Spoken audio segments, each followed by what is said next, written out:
morning.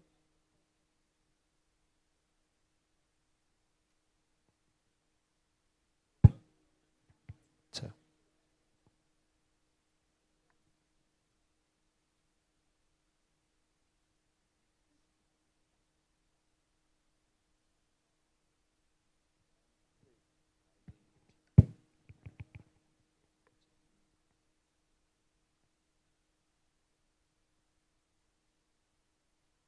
Morning all, shall we start?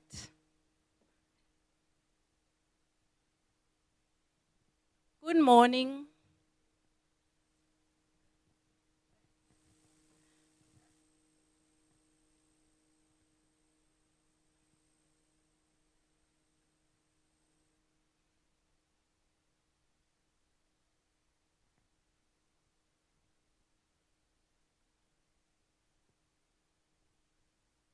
Thank you so much.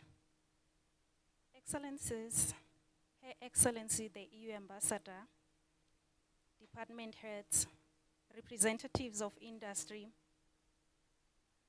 distinguished guests, virtual participants, media houses present in this place, all protocol observed. Good morning, ladies and gentlemen.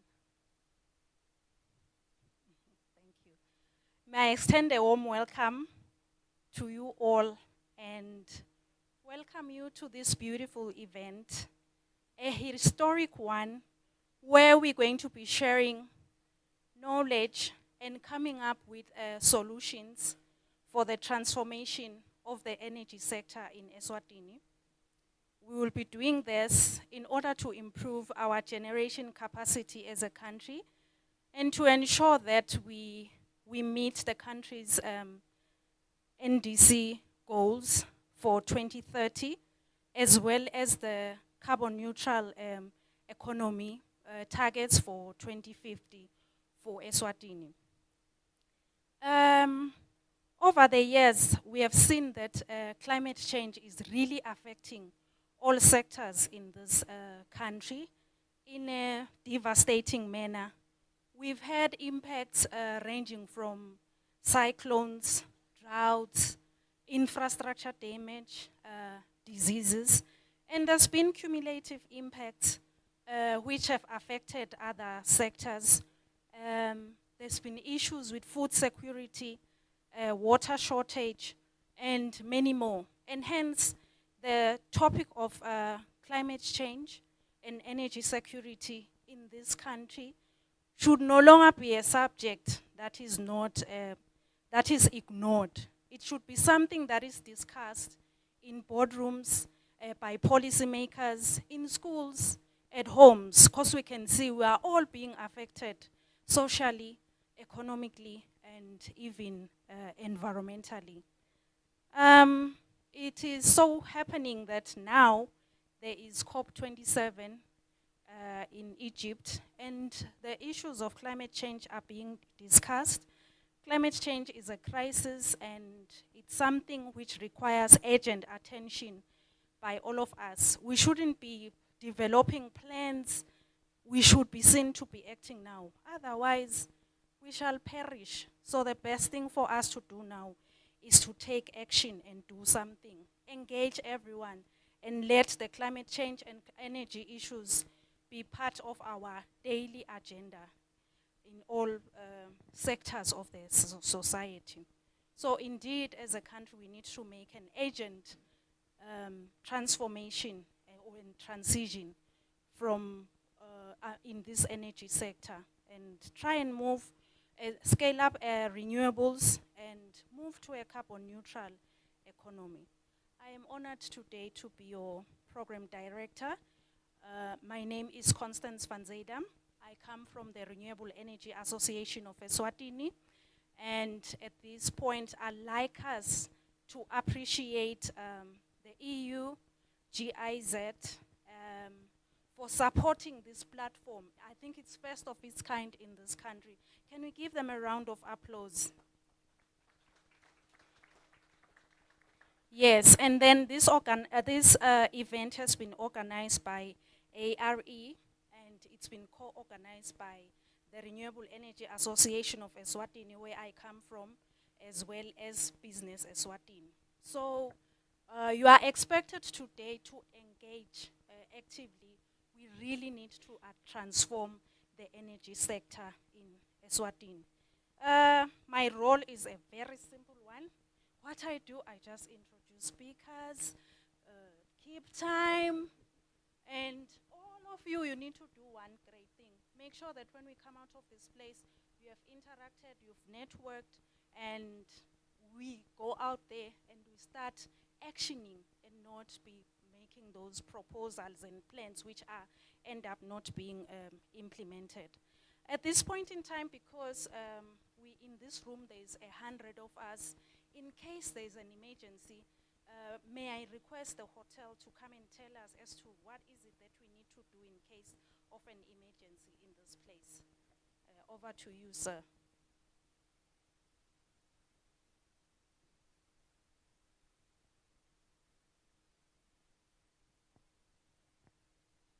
Thank you very much, ma'am.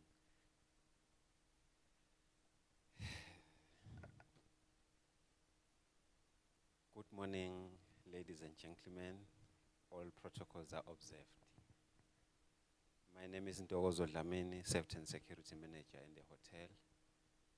My role is to share with you our safety and security briefing while you are here. Okay, I will start with fire prevention. The hotel complies with the requirement of all local fire safety laws. So, in the event of an emergency, where you'll be required to evacuate, please note, a message will be made through our public address system. So here we've got speakers. In case of emergency, the PA will communicate, instructing everyone to evacuate. The fire alarm system includes automatic detection and audible alarms in the public areas, guest and bedrooms, but I address this area as a public space. Emergency escape signage is in place, so we have these doors. That's where we'll walk out through. Internal exit has crash bars, so we've got doors where you just crash and push it out so that you enter the staircases down to your safe areas. Emergency light is in place, so even in case we lose power, our lights will keep on giving light. So they are emergency lights. We have got trained fire team who will come and assist in every space in case of an emergency. So this area where we are, we call it a premium area. So it is on the first floor.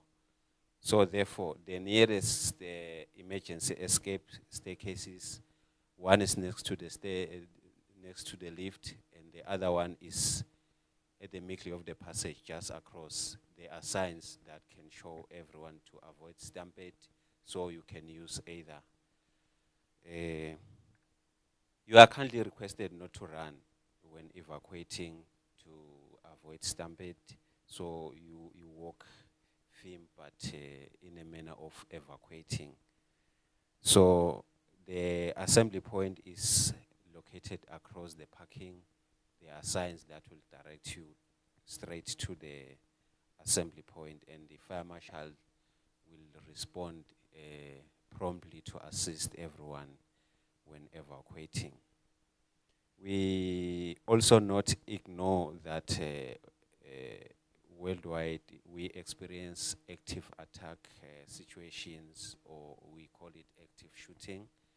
We have areas where you can hide in case of such an incident, and we have all the parameters to save people, to make safe in case of such a situation. But we have got trained teams, and the police is just across. They are oriented about our environment just to make sure people are safe even in whatever situation we can face. Okay, we have got bathrooms. They are just across the passage. They are accessible. If there is a overflow, we can use the same at the ground floor. You are permitted to go down and use that facility. And our smoking zone is outside. You can walk out at the front of the building. Lastly, our hotel is covered with CCTV cameras, and we have got a controller 24/7, but it is not covering within the space because it's a private venue. But outside, in all corners, we are covered to monitor any threat or anything that can disturb any business you can have here. I thank you very much.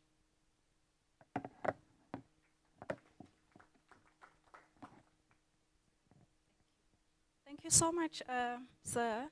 At least now we know where to go in case of fire, no running, and we know where the bathrooms are located in this floor.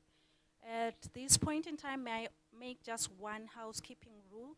Can we please keep our phones on silent and ensure that they are kept like that throughout the session?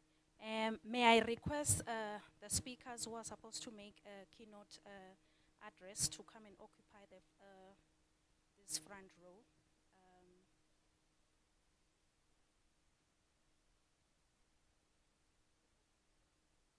Yes. Mzwandile Twala. Okay, yes. Thomas. Camille. Yes.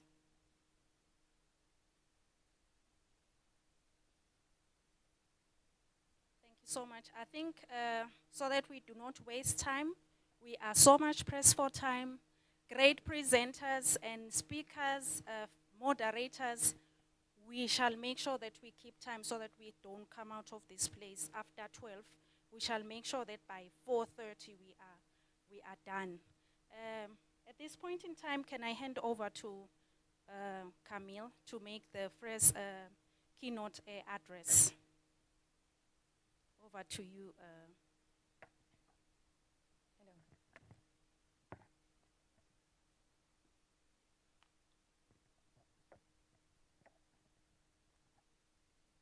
Hello, dear ladies and gentlemen, all protocols observed.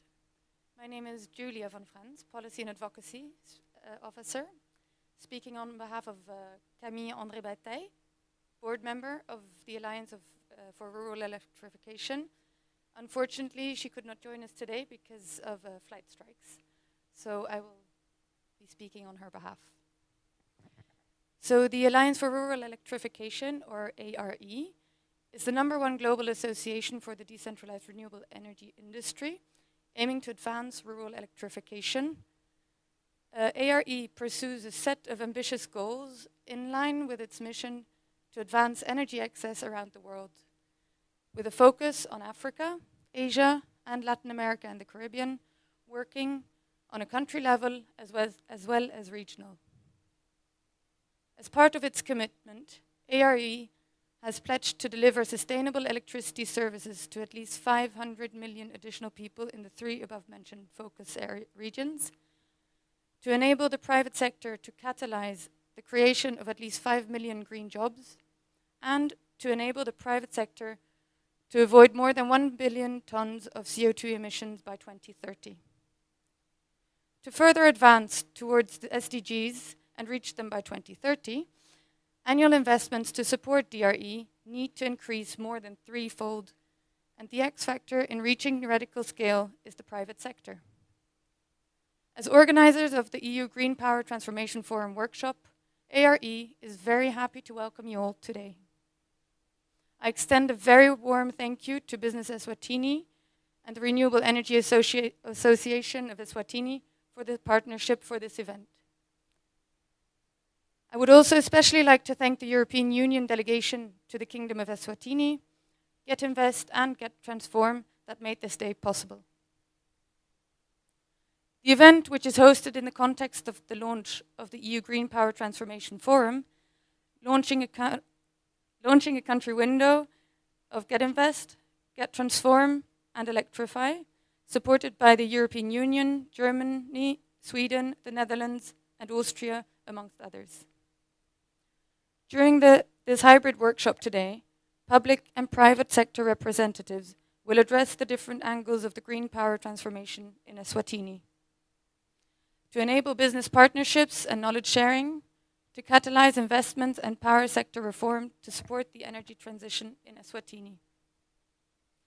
After some interventions setting the scene of the situation in Eswatini, the workshop will address the roles the different actors of the renewable energy sector can play to make the transition happen. Another key component for the successful transition is reaching bankability and access to finance in the country. This will be addressed during the second roundtable. A panel discussion will then be held where we address the skilled job force for the Eswatini renewable energy sector. The government of Eswatini is committed to achieve universal energy access by 2030, up from its 82% today, with 72% in rural areas.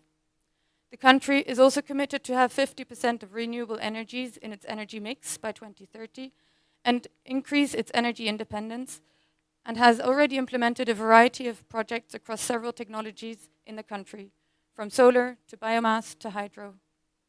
As we all know, energy access leads to economic growth, and the private sector can play a pivotal role here.